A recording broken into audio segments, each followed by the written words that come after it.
Which foods have no oxalate? Let's talk about that. So, oxalate, that's always the big question, but what can people eat? What maybe has no oxalate or maybe has oxalate and is okay to eat? Yep. Okay. So this is interesting because a lot of people will come to the Facebook page or my website, or they'll email me and they'll say, Jill, I'm doing my best to eat foods that have no oxalate, but I'm really sick of chicken. What can I do? And so let me tell you this, guys. I think the most important thing for you to understand is you do not have to be zero oxalates. So I do this for patients and my students. I say, here's a bank account. I just deposited $100 of oxalate. There it is. Here's your debit card because you're grown, Doreen, and you can figure out how much oxalate is in a food. You go to kidneystonediet.com and download your oxalate, Harvard oxalate food list, so you can clearly see whatever food you're choosing to eat and how much oxalate is in it. Now, you all go there and you think if something has 5 milligrams of oxalate, you can never eat it again. That is not true. I'm giving you $100 of oxalate. You get that replenished every single day. And so if you want a sweet potato, which is a little higher in oxalate, have a sweet potato. Subtract it from your balance, and as long as you're not overdrawn, you could have whatever food you want. Get your calcium needs met because calcium helps lower urine oxalate, and you'll be good. But as far as a food group, what has zero oxalate? That would be meat. And every vegan and vegetarian just did a big sigh and got a Kleenex to wipe their brow because they're very upset about this. Okay, so for people who eat plants and no meat, there's plenty of fruits and vegetables and even whole grains and beans that are very low oxalate. Nuts. You can eat all of these things. If you have $100, look at how much Harvard says the food is. Eat it within the portion size. Not a problem. And again, if you're choosing a higher oxalate food, make sure you're pairing it with a non-dairy calcium source or a dairy calcium source, and you won't have issues. Do not look for zero oxalate foods. 100 milligrams of oxalate a day is actually a lot. Most of my patients get around 60 and they're not curbing their oxalate. I would rather you almost get up to 100 because that means you're eating more fruits and vegetables. So a lot of you come and you're just like, well, Jill, I'm just going to be on a carnivore diet because I don't want any oxalates. I am on a mission to get people to eat more fruits and vegetables. The minimum is 1 cup of fruit a day and 3 cups of vegetables, and most people in this country are not getting that minimum. I can't tell you how many people come to me and say, Jill, I don't like vegetables. Please stop saying that to yourself, guys. The produce section is the biggest section of the grocery store, and y'all are just wheeling right by it real fast. Do not do that, please. I want you to eat fruits and vegetables. There's plenty of low oxalate and even medium oxalate fruits and vegetables that you can be eating.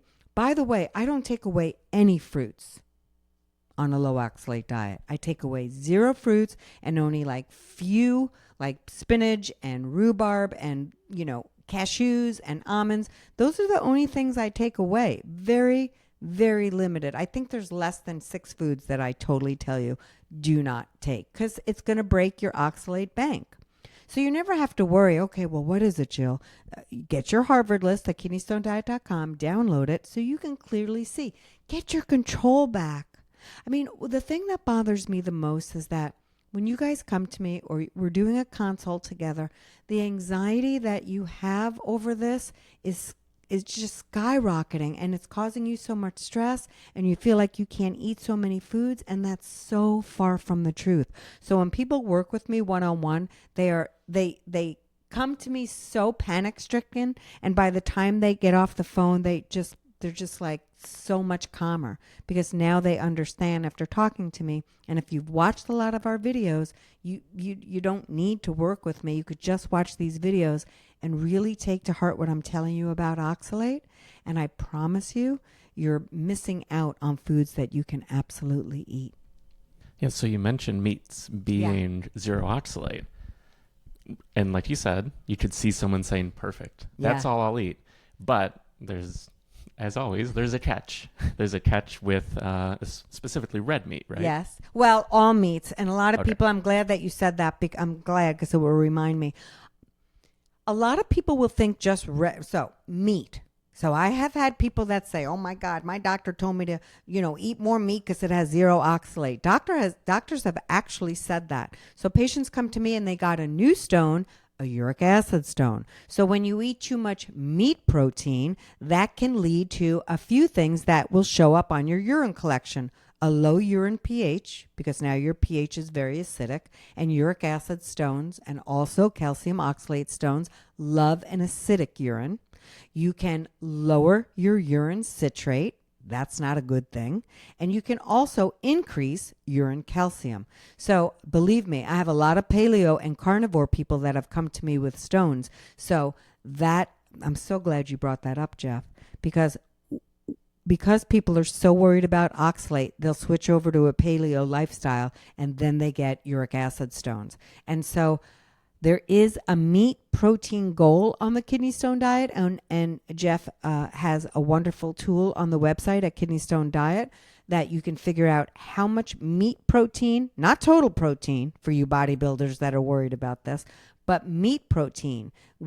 If you have uric acid stones, and even if you make calcium oxalate stones, there is a limit of how much meat protein. And meat protein is not just red meat. It is fish, it is seafood, it is chicken, it is turkey, it is pork, and it is ground beef. So all meat is under that. In growing up in the 60s and 70s, whenever we were told watch meat for heart disease back then, the doctor would tell us red meat. So patients my age and even your age will still consider when we talk about meat that it's just red meat. It's all meat in the kidney stone diet. We don't want you to overeat it. Can you have it? Yes, of course. We all need to make our protein goals, but not tons of it. So the kidney stone diet does have a goal for that, and you can find it at kidneystonediet.com. Yeah, it's all a balance. It's the portion, not perfection.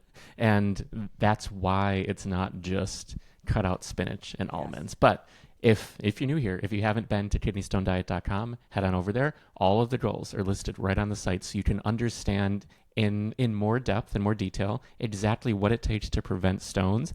And then you can dive deep with the All Access Pass. There's a kidney stone prevention course, which dives into each of the goals specifically in depth. So you know everything that you need to know. There's the meal plans. There's everything else you can find there to prevent future stones. That's why we're here. Like Jill's worked with thousands of patients, like one-on-one thousands. And the crazy part is through this platform, tens, maybe over 100,000 at this point, patients, which is bonkers to think about.